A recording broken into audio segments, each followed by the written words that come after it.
Voici un exercice de brevet qui traite à la fois des translations, rotations et homothétie. Avant de regarder cette vidéo en entier, je te conseille de faire tout seul l'exercice en, disons, 10-15 minutes et puis après de comparer ce que tu as fait et la correction proposée ici. Alors première question. Première question, on nous parle d'une translation qui transforme C en E. Une translation, c'est rien d'autre qu'un glissement. Alors, observons ces points C et E, où sont-ils? Donc C, il est ici, E, il est là. Donc, translation qui transforme C en E, c'est en fait le glissement qui fait ceci. Voilà. Et après, parmi les 4 rectangles gris, 1, 2, 3, 4, numérotés, on peut se demander lesquels on peut obtenir en considérant ce glissement. Bon, déjà on voit que le rectangle 1, il n'est pas orienté de la même manière que le rectangle 2, 3, 4. 2 et 4, pardon, si on passe du 2 au 4, ça fait un glissement horizontal. Alors que pour passer du 4 au 3, on voit c'est un déplacement vertical, comme la flèche ici que j'avais faite en bleu pour passer de C à E. Et puis également, il faut monter, entre guillemets, pour passer de 4 à 3. D'accord? Donc si je monte, je suis bien dans le même sens que la translation qui transforme C en E. Voilà. Alors, la réponse, du coup, ça va être le rectangle 3, qui est l'image du rectangle 4, par la translation qui transforme C en E. D'accord? Le rectangle 3, c'est bien la figure que j'obtiens, c'est ce qu'on appelle l'image, et la figure de départ, c'est bien le rectangle 4.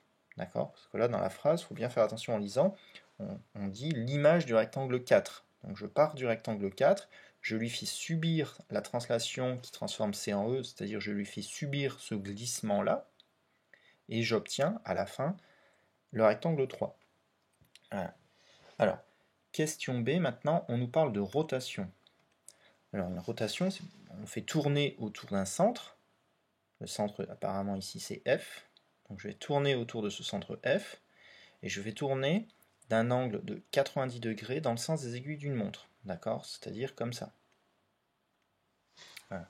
Alors, je peux observer que pour obtenir le rectangle 3, du coup, en tournant autour du point F, on pourrait faire quelque chose comme ça, mais il faudrait imaginer dans le sens inverse, voilà, pour essayer de retrouver ce que j'avais au départ. En fait, j'avais le rectangle 1. On voit l'image de ce point par la rotation de centre F et d'angle 90 degrés, ça nous fait bien ce point. Voilà. Autrement dit, là, ça me fait bien un angle de 90 degrés. D'accord? Et si j'appelle ce point M, le point ici, ce sera M'. Ce sera l'image par la rotation de centre F et donc 90 degrés. De la même manière, si je fais tourner ce point N autour du point F de 90 degrés, comme ça, il va arriver pile ici. Donc là, je vais avoir N'. De la même manière, si je fais tourner ce point-là autour du point F, je fais tourner ce point-là de 90 degrés, où est-ce qu'il va arriver? Il va arriver pile ici. Voilà. Donc, tout ça pour dire que si on fait tourner la figure 1, le rectangle 1, il arrive bien sur le rectangle 3. Donc le rectangle 3, c'est l'image du rectangle 1 par la rotation de centre F, et donc 90 degrés dans le sens des aiguilles d'une montre. Voilà. Ensuite, petit c. Le rectangle ABCD est l'image du rectangle quelque chose par l'homothétie de centre quelque chose et de rapport 3. Si le rapport il est 3, ça veut dire que je vais multiplier les longueurs par 3. Si le rectangle ABCD c'est l'image, ça veut dire qu'il y a un point commun entre l'image et le rectangle que je cherche à l'origine. Parce que dans une homothétie, il y a un point fixe. Voilà. Alors, il y a plusieurs possibilités, on nous dit, en fait, il y en a 3. Alors, déjà, ça ne va pas être le rectangle 1, parce que le rectangle 1 et le rectangle ABCD, ils ne sont pas orientés dans le même sens, contrairement au rectangle 2, 3, 4, qui sont en fait des réductions du rectangle ABCD. Alors, si par exemple, je mets ici le rectangle 2, donc je m'intéresse au rectangle 2, je je lui fais subir une homothétie de rapport 3. Donc déjà, je peux remarquer que si je multiplie cette longueur par 3, ça va me donner exactement la longueur DC. Donc ça, je pense que tout le monde est convaincu. Voilà. Donc je passe bien du rectangle 2 au rectangle ABCD, en multipliant les longueurs par 3. Le point fixe, ça va être le centre de l'homothétie, et c'est le point commun, on a dit. Donc le point commun, ce serait D. Autrement dit, le rectangle ABCD, c'est l'image du rectangle 2 par l'homothétie de centre D et de rapport 3. Voilà. Ah, il y avait d'autres réponses. On aurait pu dire également que ABCD est l'image du rectangle 3 par l'homothétie de centre B et de rapport 3. Et également, le rectangle ABCD est l'image du rectangle 4 par l'homothétie de centre C et de rapport 3. Après, ça se complique un petit peu. Quelle est l'aire d'un petit rectangle? Question de plusieurs manières de faire. Pour passer du grand rectangle ABCD au petit rectangle 2, on divise les longueurs par 3. Donc ça, on l'a vu. Pourquoi il faut diviser par 3? Les longueurs. Si on divise les longueurs par 3, les aires, elles vont être divisées non pas par 3, mais par 3 au carré. Donc ça, je vous invite à chercher sur Internet ou dans vos cours de mathématiques les agrandissements-réductions effets sur les aires et sur les volumes. Si les longueurs sont divisées par 3, les aires sont divisées par 3 au carré et les volumes par 3 au cube. Autrement dit, il ne va pas falloir diviser par 3 pour trouver l'aire d'un petit rectangle, mais il va falloir diviser l'aire de départ, à savoir 1,215 m², par 9, par 3 au carré. Alors, on peut également le voir en faisant un simple découpage. Et on regarde comme ceci. On voit bien que à l'intérieur du rectangle ABCD, on peut faire rentrer exactement 9 rectangles gris. D'accord? Il y a la place exactement pour 9.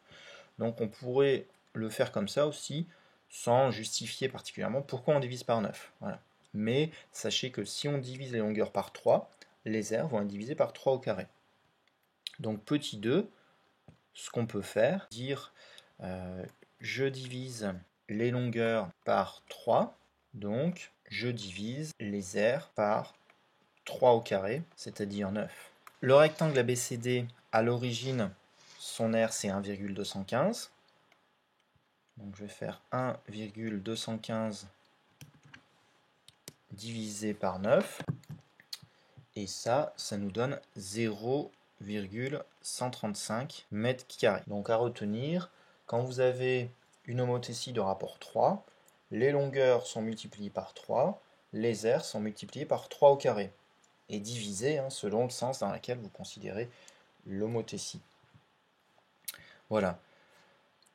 Donc ça, c'est la réponse à la question 2. Question 3. Quelles sont la longueur et la largeur du rectangle ABCD? On savait au départ que l'aire de ABCD, c'était 1,215 m². On sait également qu'il y a un ratio longueur-largeur égal à 3 sur 2.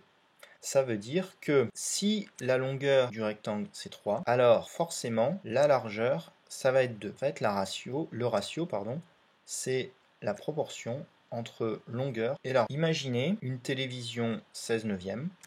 Un écran 16/9, c'est un écran avec le rapport largeur de la télé sur hauteur de la télé 16/9. Ça veut dire que vous avez une télé un petit peu comme ça, avec ratio largeur de la télé sur hauteur de la télé 16/9. Ça ne veut pas dire que la largeur de la télé c'est 16 cm, mais ça vous donne des proportions. De chance que ça 160 cm de large et 90 cm de haut, c'est pareil, ça nous fait bien les proportions 16/9. Avant, on avait plutôt des écrans d'ordinateur et des télés qui avaient un ratio 4/3, 4 sur 3. Donc ça, c'est, admettons, une vieille télé qui était plutôt comme ça, 4 sur 3. Je ferme la parenthèse sur le ratio. En tout cas, ce qu'il faut retenir, c'est que le rapport longueur-largeur pour notre rectangle ABCD, c'est 3 sur 2. Autrement dit, la longueur, c'est égal à 1 fois et demi la largeur, parce que 3, c'est égal à 1,5 fois 2. D'accord? C'est 1 fois et demi la largeur. Et en utilisant le calcul littéral, du coup, on peut facilement trouver la largeur. Alors, comment on peut faire? Si on appelle x la largeur, donc si x désigne la largeur, soit x la largeur du rectangle.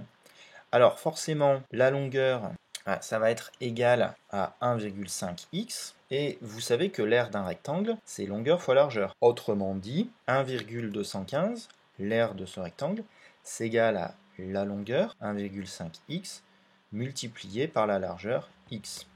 Voilà. Et là, on a une équation à résoudre, pas évidente, d'accord, mais on a une équation. Ce qui donne 1,215 égale 1,5 x au carré. On peut diviser à gauche et à droite par 1,5. Si vous divisez 1,215 par 1,5, ça va vous donner 0,81. Donc vous avez ça. Et ensuite, comment vous faites pour passer de x au carré à x? On va prendre la racine carrée. On sait qu'il y a deux nombres qui ont pour carré 0,81. Ça, vous faites à la calculatrice. Avec la calculatrice, vous faites racine de 0,81. Vous allez trouver 0,9. Ça, c'est forcément égal à x. Je disais tout à l'heure qu'il y a deux nombres qui ont pour carré 0,81, il y a 0,9 et également moins 0,9. Mais x étant une longueur, forcément x est positive, donc la seule réponse possible c'est 0,9.